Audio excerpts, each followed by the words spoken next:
Praise the Lord.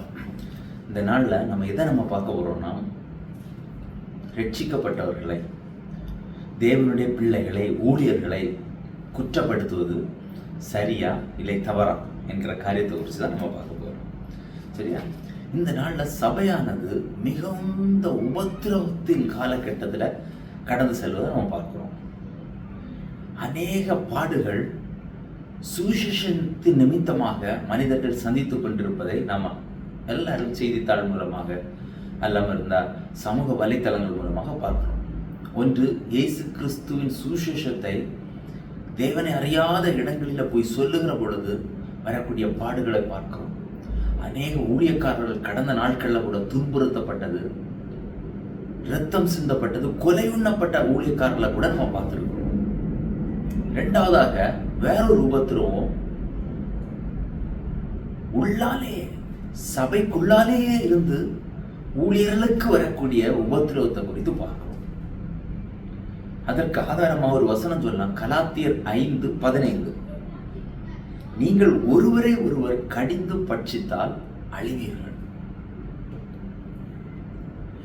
இந்த சபைகளுக்குள்ளாலேயே, தன்னுடைய சொந்த ஜனங்களுக்குள்ளாலே, ரட்சிக்கப்பட்ட ஜனங்களுக்குள்ளாலேயே மாறி மாறி ஒருவரை ஒருவர் உபத்திரவப்படுத்துவதையும் குற்றப்படுத்துவதையும் குற்றப்படுத்தி பேசுவதும், பொது இடங்களிலே குற்றப்படுத்தி பேசுவதும் இந்த நாட்களிலே நம்ம பார்க்கிறோம். விசுவாசிகளுக்கு விரோதமாக விசுவாசிகள் பேசுகிறத பார்க்கிறோம். ஊழியக்காரர்களுக்கு விரோதமாக ஊழியக்காரர்கள் பேசுகிறத பார்க்கிறோம். ஊழியக்காரர்களுக்கு விரோதமாக சொந்த குடும்பங்களே பேசுகிறத பார்க்கிறோம். ஊழியக்காரர்களுக்கு விரோதமாக கூட இருக்கிற நண்பர்களே சதி பண்ணுகிற காரியங்கள் எல்லாம் நாம பார்த்து கொண்டு இருக்கிறோம். இது எல்லாம் பின்னாடி இருந்து, இதன் எல்லாவற்றிற்கும் பின்னாக இருந்து செயல்படுகிறவன் ஒரே ஒருத்தன் தான். வேதம் சொல்லுகிறது, திருடன் திருடவும் கொல்லவும் அழிக்கவும் வருகிறானே என்று அவன் வேறொன்றுக்கும் வர. இவைகளுக்கு பின்னால் இருந்து செயல்படுகிறவன் அந்த பிசாசு ஒருவனை தவிர வேறு யாரும் இல்லை. அந்த பிசாசானவன் தான் நண்பர்களை, விசுவாசிகளை, சக ஊழியர்களை தூண்டிவிட்டு இதன் மூலமாக சபையை அழிக்க வேண்டும், விசுவாசிகளை அழிக்க வேண்டும், சிதறடிக்க வேண்டும். கிறிஸ்தவர்கள் என்றால் இப்படித்தான் என்கிற ஒரு பிம்பத்தை கொண்டு வர வேண்டும். இது நிமித்தம் புதிய ஆத்துமாக்கள், புதிய விசுவாசிகள் தேவனை அறியாமல் தூரப்படுவார்கள். இதுதான் அவனுடைய திட்டம். அவன் எதற்காக போதகர்களை அவன் குறிவைக்கிறான் என்றால், இதற்காக பல நேரங்களில் போதகர்கள் மேல், சொந்த போதகர்கள் மேலே போதகர்களை கொண்டு குற்றப்படுத்த வைக்கிறான். பெரிய போதகர்களை குற்றப்படுத்துகிறதை பார்க்கிறோம். பெரிய போதகர்கள், நான் எதற்கு பெயர் எடுத்து சொல்ல விரும்பவில்லை, பெரிய போதகர்கள், வயதிலே முதிர்ந்தவர்கள், தங்களுடைய அனுபவத்தில் முதிர்ந்தவர்கள், தேவனோடு நடக்கிறவர்கள், பல ஆயிரக்கணக்கான சபை விசுவாசிகளை கொண்டிருக்கிற போதகர்களை சின்ன பிள்ளைகள் முதல், இனற்றைக்கு வந்தவர்கள் முதல் வலைத்தளங்களில் அவர்களை தரைக்குறைவாக பேசுகிறதை பார்க்கிறோம். அநேக ஊழியர்கள் தங்கள் ஊழியர்களை குற்றப்படுத்துகிறதை பார்க்கிறோம். கிருபை ஊழியர்கள் என்று சொல்லி மற்றவர்களை குற்றப்படுத்துகிறதையும், பிரமாண ஊழியர்கள் கிருபை ஊழியர்களை குற்றப்படுத்துகிறதையும் பார்க்கிறோம்.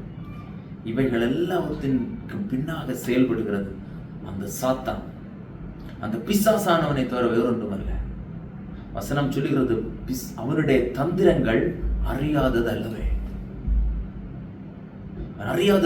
எதற்காக அவன் சொந்த போதகர்களையே, கூட இருக்கிற போதகர்களையே அந்த பிசாசானவன் ஏன் குற்றப்படுத்துகிறான்? எதற்காக ஊழியர்கள் மேல் அவன் அவ்வளவு கோபமா இருக்கிறான் என்றால், அவனுக்கு தெரியும். வசனம் சொல்லுகிறது, மார்க் 14:27, மேய்ப்பனை வெட்டுமே, ஆடுகள் சிதறடிக்கப்படும். ஒரு விசுவாசியை அவன் தாக்குகிறான். வியாதி, பிரச்சனைகள், சூழலை கொண்டு தாக்குகிறான். ஆனால் அதன் மூலமாக வரக்கூடிய சேதம் 1-2 பேருக்குள்ளால சேர்ந்துவிடும். ஆனால் ஒரு ஊழியக்காரனை தொட்டால், ஒரு ஊழியக்காரன் மேலே ஒரு குற்றத்தை வைத்தால் அவனுக்கு தெரியும் எவ்வளவு பெரிய ஆபத்தை ஏற்படுத்தும் என்று. அந்த சபையில் இருக்கிற மக்கள் சிதறடிக்கப்படுவார்கள். 2000 பேர் 3000 பேர் பெருகிக் கொண்டிருக்கிற சபையில் உள்ள ஒரு ஊழியக்காரரை, ஒரு தேவ மனிதரை மேல் குற்றம் சாட்டுகிற பொழுது, அந்த சபையை நடத்த விடாமல் தடை பண்ணுகிற பொழுது என்ன நடைபெறுகிறது என்றால் அந்த ஊழியமே தடைபடுகிறது. அதன் மூலமாக ஆசீர்வதிக்கப்பட்ட லட்சக்கணக்கான ஆத்துமாக்கள் அதனாலே தடைபடும் என்பதை அவன் அறிந்திருக்கிறான். அதனால் தான் அவன் ஊழியக்காரர்களை டார்கெட் பண்ணுகிறான். ஆமென். அவனுடைய தந்திரங்கள் நாம் அறியாததல்ல. இந்த நாள்ல நம்ம ஒரு ஊழியக்காரரை குற்றப்படுத்துவது சரியா தவறா என்பது குறித்து நம்ம பார்த்தோம் என்றால், நீங்கள் ஒரு விசுவாசியா இருக்கட்டும் அல்லது ஒரு ஊழியக்காரர்களா இருக்கட்டும், நான் அவர்களுக்கு சொல்லக்கூடிய ஒரு தாழ்மையான ஒரு வேண்டுகோள் என்னென்றால், நீங்கள் ஒரு போதகரை அல்லது ஒரு ரட்சிக்கப்பட்ட மனிதரையோ அல்லது இந்த தேவனாலே அபிஷேகம் பண்ணப்பட்ட ஒரு ஊழியக்காரரையோ ஒரு லீடரையோ நீங்கள் குற்றப்படுத்துகிற பொழுது அங்கே என்ன நடக்கிறது என்றால், நீங்கள் நினைக்கலாம் நான் அந்த போதகரை குற்றப்படுத்தினேன், அவர் ஒரு தப்பு செய்ததை நான் கண்டேன், அதனால் அவரை குற்றப்படுத்துகிறேன் என்று சொல்லி நினைக்கலாம். நீங்கள் குற்றப்படுத்துவது அந்த போதகரை அல்ல. பிரியமானவர்களே, நீங்கள் குற்றப்படுத்துகிறது அந்த போதகரை அல்ல, அந்த போதகருக்குள்ளால் இருக்கக்கூடிய அந்த அபிஷேகத்தை நீங்கள் குற்றப்படுத்துகிறீர்கள். அந்த போதகரை அபிஷேகம் பண்ணினவரை நீங்கள் எதிர்த்து நிற்கிறீர்கள். தேவன் அவருக்கு கொடுத்த அழைப்புக்கு விரோதமாக நிற்கிறவர்கள், தேவனுக்கு விரோதமாய் நிற்கிறவர்களாக இருக்கிறீர்கள். இதை பார்க்கிற ஒவ்வொரு ஜனங்களுக்கும் நான் சொல்லக்கூடிய தாழ்மையான வேண்டுகோள் வேண்டாம், தயவு செய்து எந்த ஊழியர்களே, அவர் எந்த ஊழியம் செய்கிறவர்களாக இருக்கட்டும், ஃபாதராக இருக்கட்டும், போதகராக இருக்கட்டும், கிருபை ஊழியர்களாக இருக்கட்டும், அல்லம இருந்தால் அது பெந்தேகோஸ்தே ஊழியர்களாக இருக்கட்டும், யாரையும் தயவு செய்து குற்றப்படுத்தாதீர்கள். தேவன் ஒவ்வொருவருக்கும் ஒவ்வொரு விதமான ஊழியத்தை கொடுத்திருக்கிறார். அந்த அழைப்பை அவர்கள் செய்து கொண்டிருக்கிறார்கள். அந்த தேவனுடைய திட்டத்தில் அவர்கள் இருக்கிறார்கள். நீங்கள் அந்த போதகரை குற்றப்படுத்துகிற பொழுது, அந்த போதகரை குற்றப்படுத்துகிற பொழுது அவருக்குள்ளால் இருக்கிற அபிஷேகத்தை, அந்த அபிஷேகம் பண்ணினவருக்கு எதிராக நீங்க நிற்கிறதற்கு சமம். இது ஒருபோதும் நமக்கு ஆசீர்வாதத்தை கொண்டு வருவதில்லை. ஆமென். அன்றைக்கு கானான் என்கிற ஒரு சந்ததியே சபிக்கப்பட்டது. எதற்காக என்றால், அந்த கானான் தன்னுடைய தகப்பனுடைய நிர்வாணத்தை அவன் துணிந்து பார்த்தான். அவன் தன்னுடைய தகப்பனுடைய நிர்வாணத்தை துணிந்து பார்த்தது நிமித்தம் அவன் ஒரு கானான் என்கிற ஒரு இனமே சபிக்கப்பட்டது. ஆதியாகமம் 9:25 சொல்லப்பட்டது, கானான் சபிக்கப்பட்டவன். கானான் சபிக்கப்பட்டவன். நாமும் மற்றவர்களுடைய நிர்வாணத்தை, விசுவாசிகளுடைய நிர்வாணத்தை, ரட்சிக்கப்பட்டவர்களுடைய நிர்வாணத்தை, பொதுவாக முக்கியமாக ஊழியக்காரர்களுடைய நிர்வாணத்தை பார்க்காதபடிக்கு நம்முடைய இருதயத்தை நம்மை மாற்றிக்கொள்வோம். தாவீது என்ன சொல்றார் பாருங்க, தேவனாலே அபிஷேகம் பண்ணப்பட்டவன் தாவீது. நீதான் இஸ்ரவேலுக்கு ராஜா என்ற திட்டத்தை தேவன் தாவீதுக்கு சொல்லியிருந்தார்.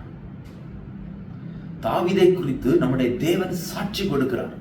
எப்படி சாட்சி கொடுக்கிறார் என்றால், இந்த தாவீது என்னுடைய இருதயத்துக்கு ஏற்றவன், இந்த இருதயத்துக்கு ஏற்றவன் என்று தேவனே சாட்சி கொடுத்த தாவீது, அந்த தாவீதுக்கு விரோதமாக ராஜாவே எதிர்த்து நிற்கிறான். தாவீது அனாயிண்டட் பர்சன், தாவீது அழைக்கப்பட்டவன், தேவனாலே தெரிந்து கொள்ளப்பட்டவன். அந்த தெரிந்து கொள்ளப்பட்டவனுக்கு விரோதமாக வேறொரு தெரிந்து கொள்ளப்பட்ட சவுல் என்கிற ராஜா விரோதமாக நிற்கிறான். ஆனா தாவீது அவனை அழிப்பதற்கு எத்தனையோ வாய்ப்புகள் கிடைத்த பிறகு கூட அவன் அழிக்கவில்லை. நான் அபிஷேகம் பண்ணப்பட்டவன் தான், அதே தேவன் அவனையும் அபிஷேகம் பண்ணி இருக்கிறார், அந்த சவுலையும் அபிஷேகம் பண்ணி இருக்கிறார். அவன் என்னை கொல்ல நினைக்கலாம், அவன் என்னை குற்றப்படுத்தலாம், ஆனால் நான் அவனை குற்றப்படுத்துவதில்லை. ஏனால் என்னை அபிஷேகம் பண்ணின அதே தேவன் தான் அவனையும் அபிஷேகம் பண்ணினார் என்கிற அறிவு அவனுக்குள்ள இருந்தது. 1 சாமுவேல் 26:9 சொல்லுகிறது, கர்த்தர் அபிஷேகம் பண்ணினவர் மேல் தன் கையை போட்டு குற்றமில்லாமல் போகிறவன் யார்? பிரியமான ஜனங்களே, இதை பார்த்து கொண்டிருக்கிறவங்களே, நான் உங்கள்கிட்ட தயவாக சொல்லுகிறேன், 1 சாமுவேல் 26:9 சொல்லுகிறது, கர்த்தர் அபிஷேகம் பண்ணினவர் மேல் கையை போட்டு குற்றம் இல்லாமல் போகிறவன் யார்? தயவு செய்து தேவனால் அபிஷேகம் பண்ணப்பட்டவர்களே, தேவனால் அநேகருக்கு பயன்படுத்தக்கூடிய பாத்திரமாக இருக்கக்கூடியவர்களை தயவு செய்து குற்றப்படுத்த வேண்டாம்.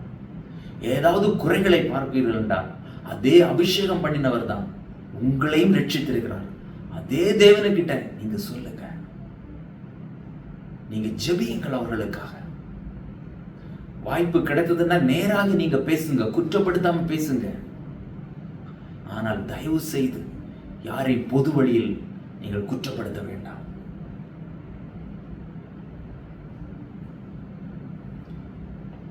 இப்பொழுது சமீபத்தில் ஒரு போதகரை எல்லாரும் குற்றப்படுத்திக் கொண்டிருப்பதை நாம் பார்க்கிறோம். அவருடைய குற்றம் நிரூபிக்கப்படுவதற்கு முன்பாகவே அவர் செய்தாரா செய்யவில்லையா என்கிற காரியம் தெரிவதற்கு முன்பாகவே அநேக விசுவாசிகள், அநேக ஊழியக்காரர்கள் அவரை குற்றப்படுத்தி நடுவழியில் குற்றப்படுத்துவதை பார்க்கிறோம். தயவு செய்ததை செய்யாதிருங்கள். இதை பார்த்து கொண்டிருக்கிறவர்களே, தயவு செய்ததை செய்யாதிருங்கள்.